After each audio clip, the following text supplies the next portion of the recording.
Last time we were talking about Moses' call narrative, which is greatly expanded from the usual type of call narrative. We have other examples of these calls: the Gideon call, the Jeremiah call, the Isaiah call. Ezekiel also has a very expanded version of a call narrative. It goes on for 3 whole chapters at the beginning of the book of Ezekiel. So the idea of expansion is not a new one, but this one is unusual in that the part of the call narrative which is expanded is the objection by the person being called. Moses has lots of objections to the idea that he is the one that God has chosen to bring the people up out of Egypt. So the pattern, you remember, was the initial confrontation with the deity, followed by the introductory word to the deity, often almost unrecognizable, but there in some of the call narratives anyway. That's followed by a commission, which is usually fairly noticeable, where the deity tells the people what it is that they are to do. And this is routinely then followed first by an objection, and then followed by a reassurance on the part of the deity, and then a sign of some sort that the person being called is going to be successful. All of these pieces are here in the Moses call, but the objection and the reassurance have been expanded in a major way in this call narrative, beginning in chapter 2, or more accurately chapter 3, the beginning of chapter 3, and continuing on into chapter 4. So that part of it exists in several different cycles, and it has become a vehicle for introducing new material into the narrative. Each call or each complaint or objection introduces a new feature of the divinity's ideas about what is going on, and that will play a role. Those will play a role later on in the narrative. So we were just at the crucial point where Moses' second objection is that people will not know which deity he is representing, because the deity has not yet been identified, except as I am the God of your ancestors, the God of Abraham, Isaac, and Jacob. Well, that's all well and good, but that's not a name according to Moses, and the people therefore will not recognize this deity, although the point of mentioning that in the initial call is precisely to link what is now happening with what has happened in the past.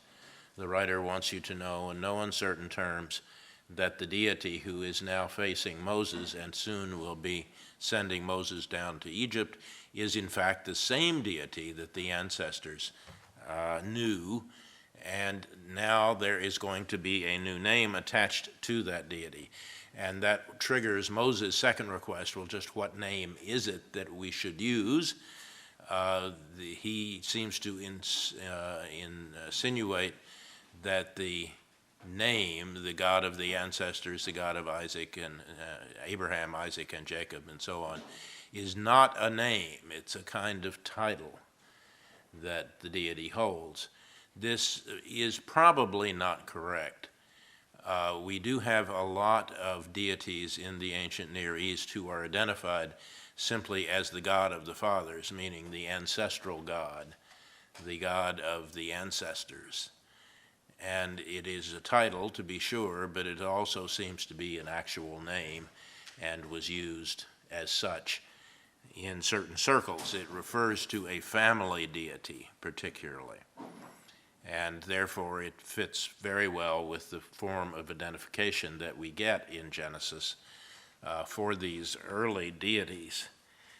So Moses wants to know something more specific. This will lead to the revelation, according to the Elohist and the priestly writer, of the proper name of the deity, the four-letter name, usually vocalized Yahweh. But that is not what God says to Moses. Moses does not say, well, you can tell them that Yahweh sent you. And then, of course, that would have led to another whole series of discussions with the deity, because that name, according to those sources, has not been known previously. So we've got this catch-22 problem. How are the people going to know that this is the right name for the deity if they've never heard of this deity before? The Yahwist has none of those problems. In the Yahwist narrative, the name Yahweh was used from the beginning without further explanation. It was just assumed that this was the same thing as the Elohim or El, the generic words for the deity that the text also uses. So that's not what God says. What God says is this very cryptic phrase that I have written up there on the board, Ehyeh Asher Ehyeh. Nobody has any idea what to make of that, and it therefore is not very revelatory. So what can we say about this thing? What is it that God is trying to communicate? First of all, it's absolutely clear that this is not the name. I mean, Ehyeh is not the name of Israel's God. Any way you slice it, that's not what the four-letter name is. The four-letter name begins with a yod, not an aleph, and therefore it is the wrong person of the verb. It is a verb. Ehyeh would mean to be, or usually translated I am. And then the rest of it is usually translated, depending on what translation you are using, I am what I am, which is certainly sounds like a cryptic kind of introduction, and basically a refusal to tell Moses what the name is. Immediately after that, Moses begins calling the deity by the name Yahweh. And Yahweh begins using that name of the divine person who is speaking. So it sounds as if there is meant to be a linkage between these two things, and that just sets everybody off even more, trying to figure out just what it is that the deity is communicating. So what can we say about it? Well, you can say that it has generated an immense amount of scholarship, and there are many, many efforts at translating this passage to try to bring out the wordplay that seems to be going on here. This is Elohist narrative, so it's an early form of explanation. And the priestly writer will weigh in on this subject a bit later on and have a somewhat different explanation for the origin of the name, but without trying to give you an etymology for it. So if you are dealing with different translations, you will probably see in the margin alternate translations for this phrase. This just means that scholars cannot figure out how they ought to do this, and there have been so many suggestions that they can't even get them all in there. And so they will give you several other options. So we've seen what the problem is, that God is not really answering the question. It does remind you of cases where someone who is asked a question is really trying to conceal an answer rather than to give an answer. But that's not what the deity seems to be up to. The deity really does seem to be trying to reveal a divine name here. So the problem is that sentence is related in some way or another to the verb to be. And that is clear in all of the examples that people use, or all the translations that people give. So how is it related to the verb to be? And that is the problem. The usual translation that goes all the way back in the English translation tradition to the King James is simply to translate it as a first-person sentence. I am what I am, or I am who I am, whichever you prefer. That does not really answer the question. That just suggests the verbal root from which the name Yahweh was thought to be taken. Translating it into a third-person form, it would become he is who he is, but that would be a strange thing for God to be saying, to refer to the divine person in the third person. So it gets more and more complicated. The problem with doing it the other way is that it's not the right verbal form to be related directly to the four-letter name. That has encouraged scholars to do something else with it, and the usual thought is to make it into a causative stem of the verb. And I'm sorry, I'm getting technical here. Those of you who have had Hebrew will know what I'm talking about here. And they therefore try to make it into a kind of creation image of some sort. I cause to be what is, or I cause to be what will be. That's another possibility. You could take that form and translate it into the future rather than see it as a present tense. I will be what I will be, which might imply that God really is not going to reveal the nature of the divine being quite yet. That's going to come later, and it will come later when God finally gets the people out of Egypt and brings them to Sinai. That's a very common way of trying to interpret what God is up to here. That is, don't ask me to discuss the divine essence now. Just wait to see what I do, not what I call myself.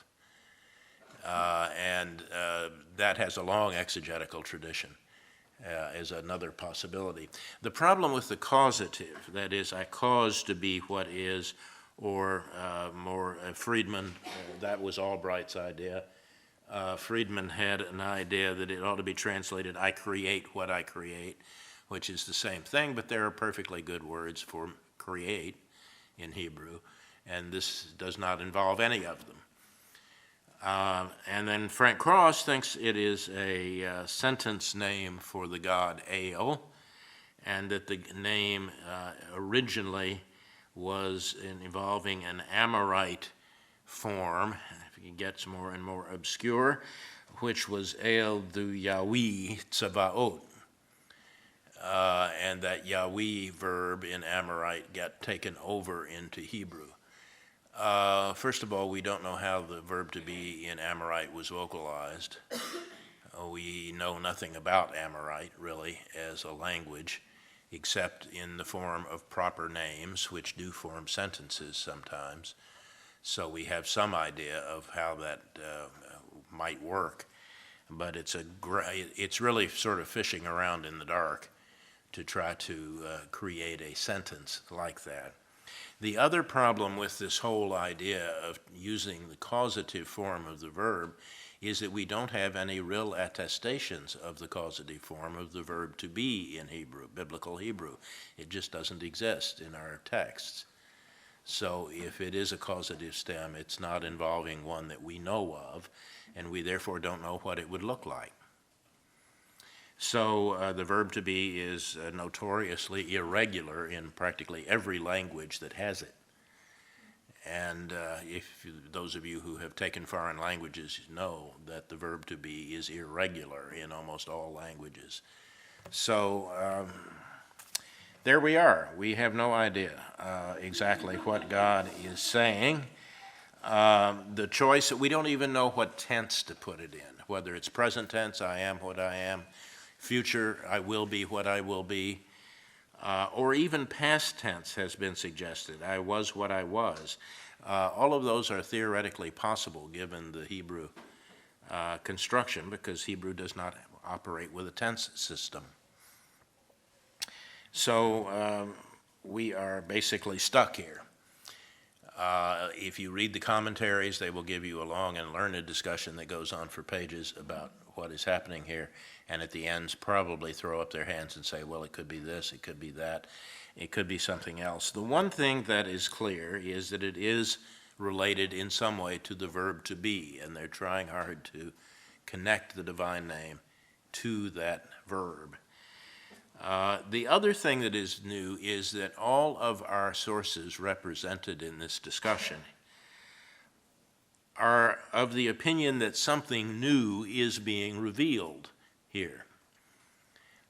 This is very clear. Only the Yahwist thinks this divine name was known from the beginning. The Elohist in 3:6 connects the whole event with the religion of the ancestors and wants you to know that there is no really new revelation here. There is simply a new name.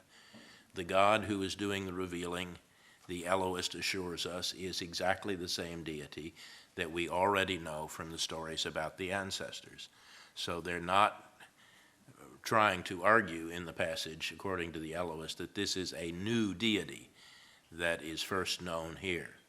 The deity has always been known to Israel, according to the Elohist, and that is repeated in 3:15, where the connection with the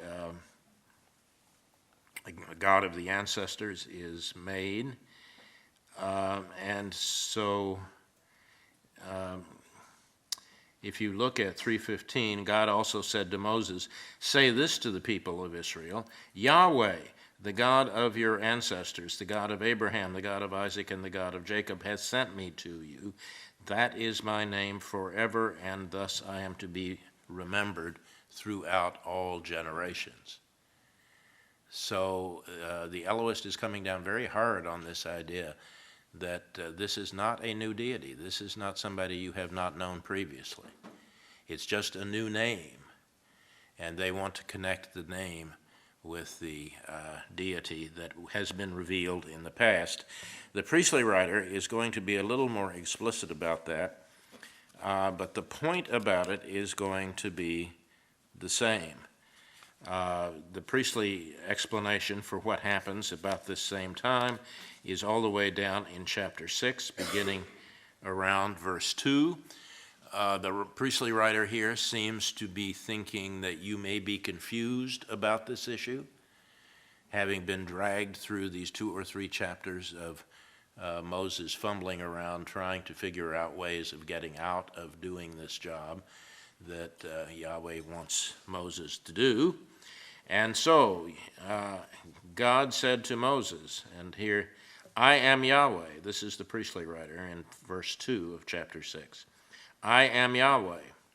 That's sort of clear enough at the beginning. "I appeared to Abraham, to Isaac, and to Jacob as God Almighty, El Shaddai, the God of the mountain," probably is what that means. "But by my name Yahweh I did not make myself known to them.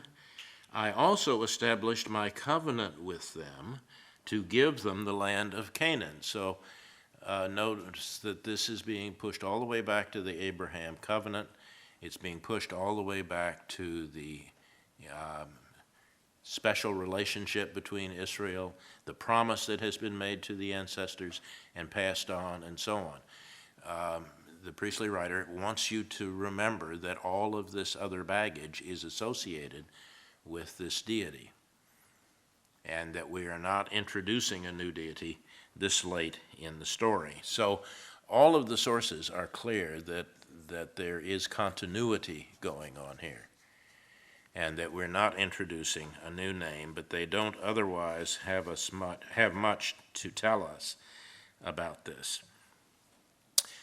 Scholars have often argued that the significance of this discussion is that it places the revelation of the name Yahweh firmly in the territory of Egypt, and that there may be some Egyptian connection.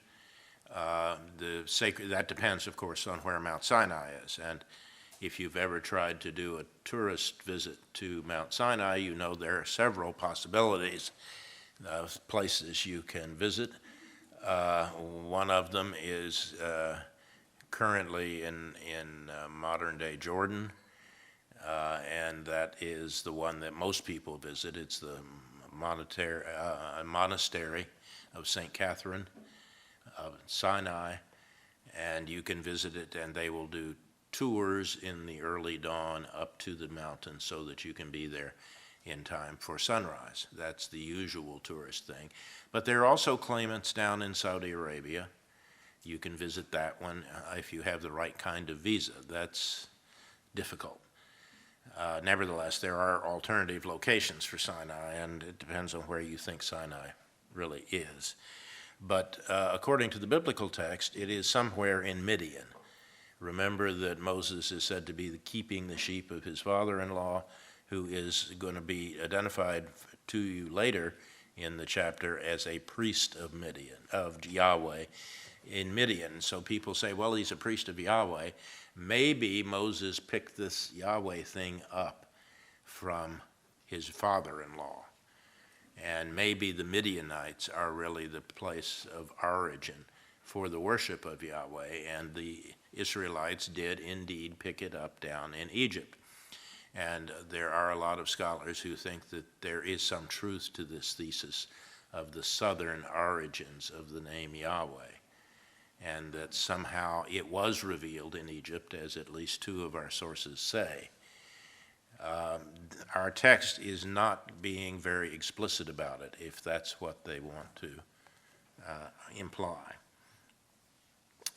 So you can make of it finally what you like. Just to make it more interesting, some scholars actually believe that the name itself is Egyptian, and I have written it for you there on the board.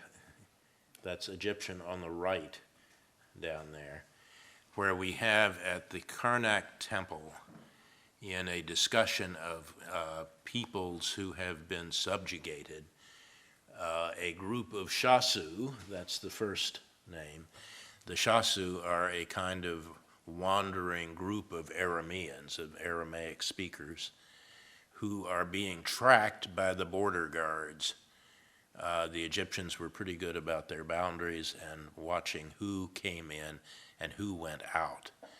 And they have records throughout the second millennium of groups of these Shasu who are wandering around. They seem to have been Aramean traders or sheep herders or something, wandering around on the fringes of the civilized areas. And so they wander around, among other places, on the boundary of Egypt, and they are referred to here as the Shasu of this place, which is written here in Egyptian, probably vocalized something like Yahweh, but it has the wrong consonant at the end of it. It's not the hey of, it's the aleph. That switch takes place in Aramaic and other Semitic languages. It doesn't usually happen in this period in Hebrew, so that's a stretch. But here it's a geographical name, a location, and it could be named after the deity or vice versa.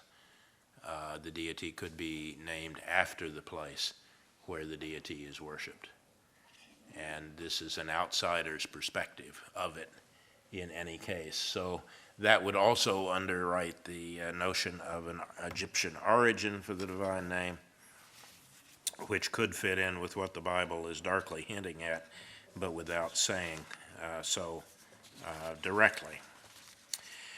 All right, Moses is unfortunately not through with Yahweh when having this long conversation about the name of the deity. Moses takes up the objection again in chapter 4.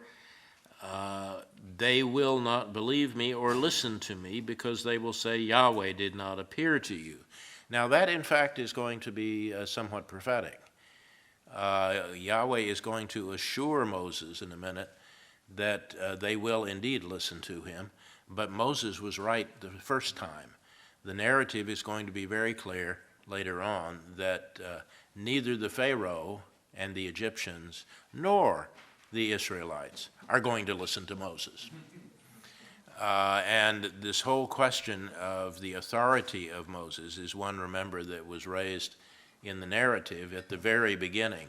The question of who Moses is what the identity of Moses is one of the big introductory issues. in these chapters. He sort of looks like an Egyptian. He talks like an Egyptian. People mistake him for being an Egyptian, but he really isn't. He's an Israelite. And so the question of whose side is he on is continually raised in there. And the people are not going to change their minds about this once they begin dealing with him as leader in Israel. And that is going to become the subject of the later narrative, and I'll explain how that gets reintroduced into the narrative in a minute. So they will not listen to me, and they will say, Yahweh did not appear to you. And Yahweh said, what is that in your hand? And he said, a rod. And he said, throw it on the ground. So he threw it on the ground, and it became a serpent. And Moses fled from it. But Yahweh said to Moses, now put out your hand and take it by the tail. So he put out his hand, and he caught it. And what do you know? It became a rod in his hand. And God said, that is a sign, so that they will believe that God really has appeared to you. Now, how that is going to happen, I don't exactly know. What it does do is show that Moses is capable of wielding divine power. That is, Moses must be a representative of the deity because Moses can channel the power of the deity and make things happen that it would not normally happen. Now we'll see, according to the priestly writer, that this is not always a kind of ironclad demonstration of divine support, because we will be introduced in a little while to the Egyptian magicians, who are perfectly capable of doing stuff like this on their own, but they certainly are not representing a genuine deity, according to the priestly writer. So this one may not exactly work, and Yahweh seems to know that, so he says, let me give you another one. And put your hand in your bosom. And he put his hand in his bosom, and he took it out. It was leprous, white as snow. And God said, put it back. He put it back, and it came out again, and this time it was restored again. So God says quite explicitly, well, if they don't like the first trick, if that doesn't convince them, try the second one and see if that gets them. God seems to think that one or the other of them ought to do it, ought to convince these people. And we'll see in a minute that there will be two efforts of the Egyptian magicians to duplicate these signs or something like them. And God finally says something which will become another prophetic comment. If none of this works, then let's make all the water turn red like blood. And that's pointing very clearly to the plagues which are about to happen, but we haven't been introduced yet to the plagues. The blood plague, however, remember, is one of them. And so God has other things in mind that might help to convince people. And Moses is still not through. And in verse 10, Moses says to Yahweh, I am not eloquent, either previously or since you have spoken to me. This conversation has done nothing to improve my eloquence, he says. So God preaches a small sermon here to address this issue. Who makes a person's mouth? Who makes him dumb or deaf or seeing or blind? Is it now not I, Yahweh? Now, how this is an answer is not really clear, except the bottom line is going to be, I, Yahweh, am going to tell you what to say. Don't worry about the contents of what it is you are supposed to say. That's not what Moses, however, is talking about. He said, oh, Yahweh, get somebody else. He's being very specific about this now. And then the anger of the Lord was kindled against Moses, and he said, is there not Aaron, your brother, the Levite? I know that he can speak well. He is coming to meet you, and when he sees you, he will be glad in his heart, and you shall speak to him and put the words in his mouth, and I will be with your mouth and with his mouth, and will teach you what you shall do, and he shall speak for you to the people. Now, this is an elevation of Aaron to the job of being the spokesperson for Moses, And this is usually associated with the priestly writer, who sees in Aaron the ancestor of the priestly lines that will all come out of this family in one way or another, according to the later narrative. So any time later on in the narrative when you see Aaron being a major character, you can suspect that this is a priestly narrative of some sort, because that's one of, now Moses himself, remember, is a priest. He has Levitical ancestry, and we've already said that. This invites us to try to disentangle the priestly lines. Don't. It's a very, very complicated issue. You'll never get back out alive if you descend into that maelstrom. It was very, very complicated in antiquity. There were all sorts of reasons for wanting to trace the priestly lines, because they have to do with power, they have to do with ancestry, they have to do with inheritance, special privileges that you get, which continue to this day. If you were a Kohen or a Levi in modern Jewish thought, you have a special status within the synagogue. How do they know this? Because your name reflects it. It uses the Hebrew word in the case of the Cohens for the Kohen, the priest, and Levi or Levine or any variant, modern variant of it, is said to be Levite, and therefore they have a special role to play in synagogue service. And so they do it quite simply. But the point is that tracking the lines gets very difficult and questionable according to modern ways of doing it, where they did not have special genetic tests they could run to see just where the lines run. All right, so the introduction of Aaron now as a spokesperson along with Moses, and we are ready to confront the main business of letting the people get out of Egypt. This will be difficult. Basically, the Pharaoh knows a good thing when he sees it. He's got a working labor force. He's not much interested in letting people go because some deity that he has never heard of wants them to leave. And therefore, Moses is mostly unsuccessful in his efforts at trying to get the people out of Egypt. And so the story goes into some detail about what he tries to do. He makes repeated requests of the Pharaoh. The Pharaoh is not much interested. He makes the work harder for them, which is to say, in terms of negotiations, Moses is not a very good negotiator. Things are always worse after one of these confrontations with Pharaoh than they are before. And this leads to the series of plagues. Now, the plague tradition is deeply embedded in the stories about the Exodus, but it is not always the plagues as they are outlined here in the book of Exodus. There will be other references to the plagues, and there is in our Exodus version of it no particular way in which these things are meant to be organized. And there is a lack of logic that is betrayed by the notion that there are 10 plagues.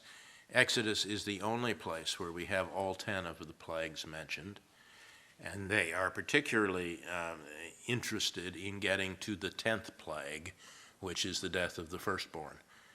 For Exodus, that is the climactic plague. That event seems to be known elsewhere in the tradition, but the number of plagues that we have is not always given as 10.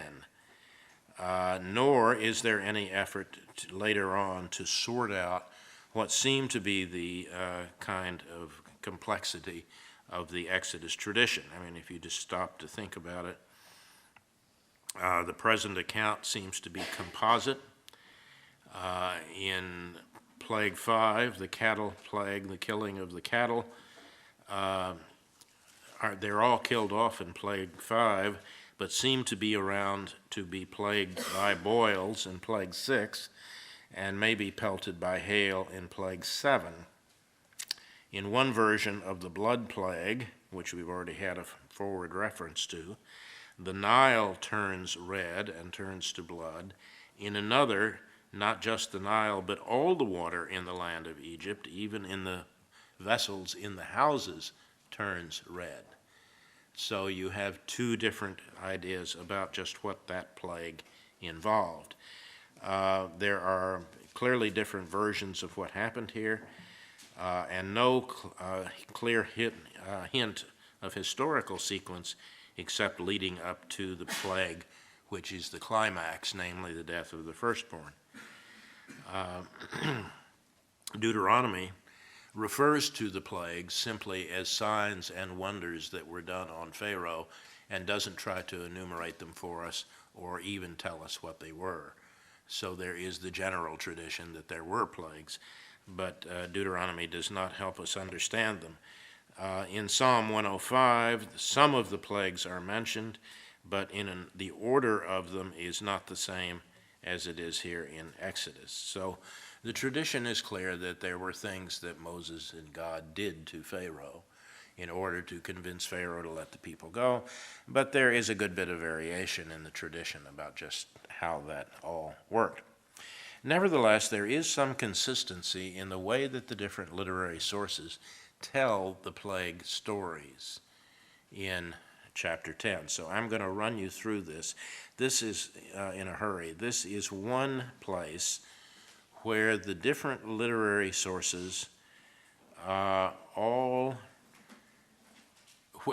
the form, I should say, of the telling of the story is worth trying to track out. The form-critical approach to these things does not always work, but it works pretty well on the plagues. And if you break them down according to literary sources, you can see that each literary source has a distinctive way of telling a plague story, which is followed every time the plague story is told in Exodus. And so you can eventually begin to figure out which literary source you are reading on the basis of how the writer tells a plague story.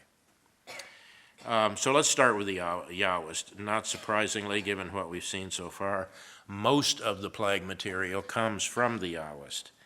And in this early material, the Yahwist is usually the shaper of these large blocks of material, as was the case in Genesis, for example. So in the plague cycle, that's true here too.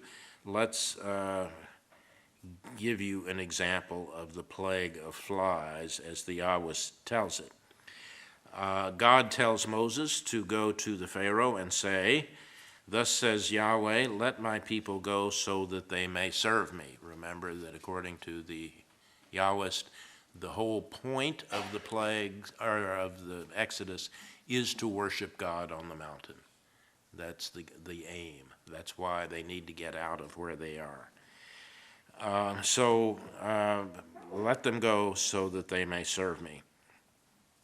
Yahweh then sends the plague, and its coming and its effects are described. This is in chapter 8, verse 24. Finally, Pharaoh gets the point, summons Moses, and asks that he intercede with Yahweh in order to stop the plague. Pharaoh implies that if Moses does this, people will be allowed to go, although in fairness to the Pharaoh, he doesn't always promise that. He just implies it. And that's in chapter 8, 25 through 28. After negotiating with Pharaoh, Moses does intercede, and God removes the plague, 8, 29 through 31. Pharaoh's hardness of heart is then described, and there is a distinctive Hebrew word that the Yahwist uses for this that is not used by the other writers that describe the hardness of heart. All of these idioms for hardness of heart do seem to have an Egyptian background, and I won't go into that. The words seem to mean the same thing in Egyptian, or the idioms do. But the way in which the Yahwist expresses it either describes the Pharaoh's heart as being hardened, that is, it uses a passive construction. Pharaoh's heart was hardened, or they use the phrase Pharaoh hardened his heart. The object of the verb to harden the heart, or the subject rather of the verb to harden the heart, is the Pharaoh. He is responsible for his own hardening. This is an important distinction, as you'll see momentarily. And then we're ready for another plague. I mean, it makes perfect sense, and is a way in which the Yahwist simply begins to multiply plague stories for you. These things each have their own integrity. They form a complete cycle in their own right. And they make perfect sense. Why should Pharaoh let them go if the immediate irritant of the plague has already been removed? Why not forget about that? I didn't say that. There's no videotape on this. So you're out of luck. I'm not going to do it. So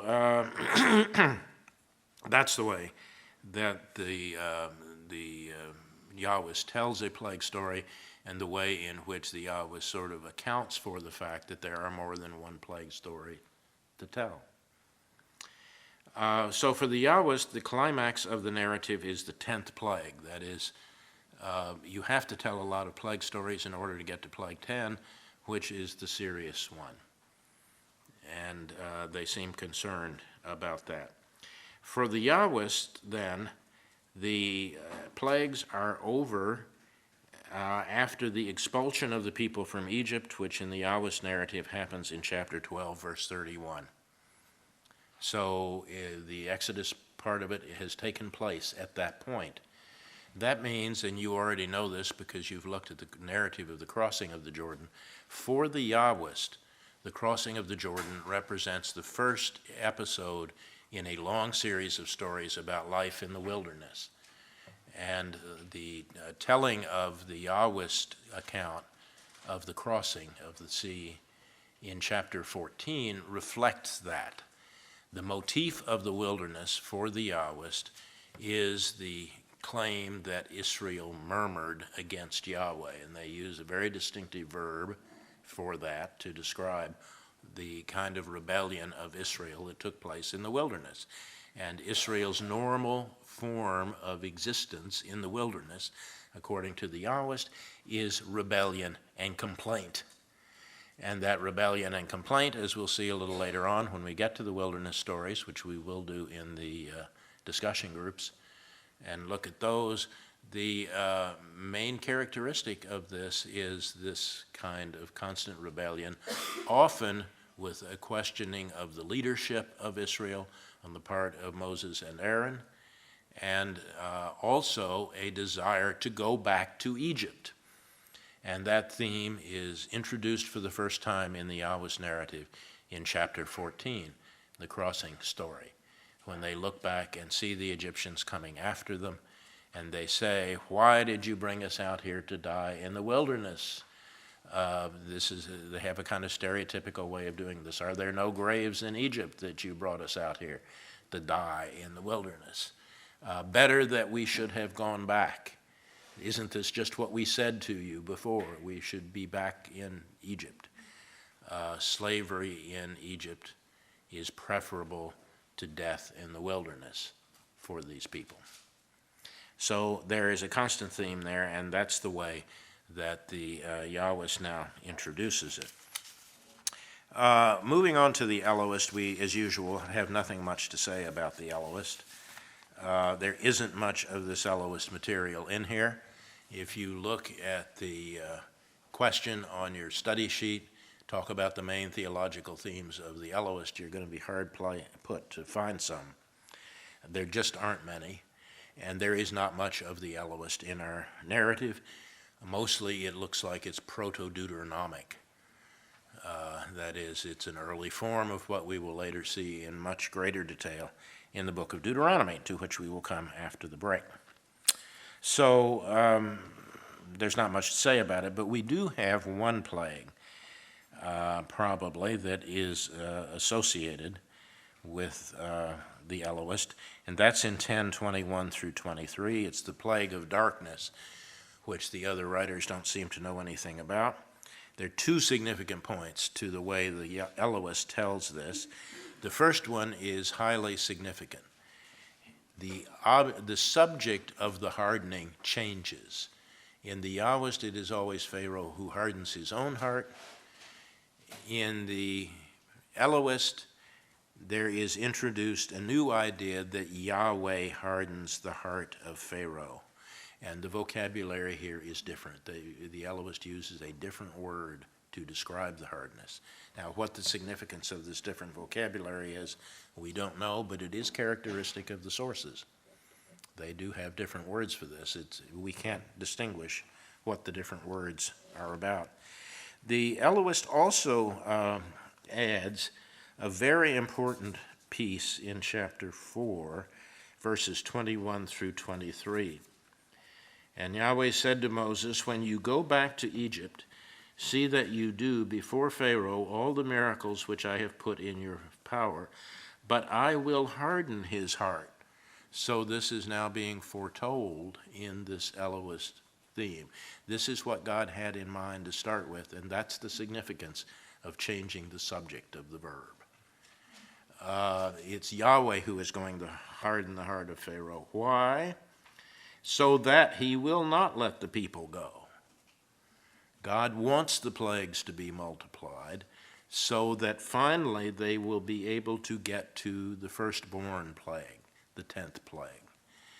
And that is explicit here in verse 22. You shall say to Pharaoh, thus says Yahweh, Israel is my firstborn son. And I say to you, let my son go that he may serve me.